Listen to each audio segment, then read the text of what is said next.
తప్పు చేసినోడు భయపడతాడు, తప్పు చేయనోళ్ళు ఎవరికి భయపడాడు. రేవంత్ రెడ్డి కాదు, వాని జేజమ్మకు కూడా భయపడే సమస్య లేదు.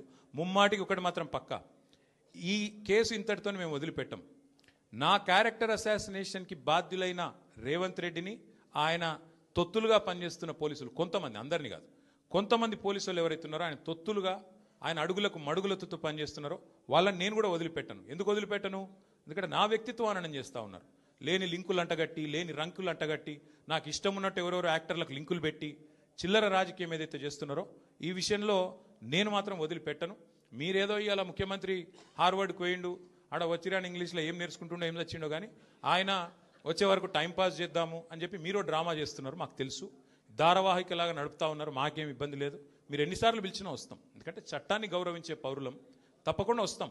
మేము తప్పు చేయలేదన్న మాటనే చెప్తాము.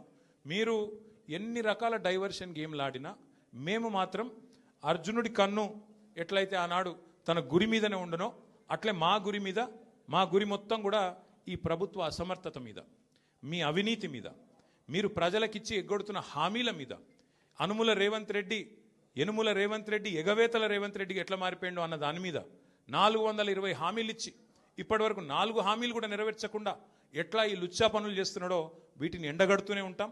100% వదిలిపెట్టకుండా ప్రాణం పోయేదాకా పోరాడుతూనే ఉంటాం. ఎవరికి భయపడకుండా, ఎవరికి తలవంచకుండా నిఖార్సైన తెలంగాణ బిడ్డలుగా, కేసీఆర్ గారి సైనికులుగా, కేసీఆర్ గారిని తిరిగి ముఖ్యమంత్రి చేసేదాకా మేమందరం కలిసికట్టుగా పనిచేస్తూ ఉంటామని చెప్పి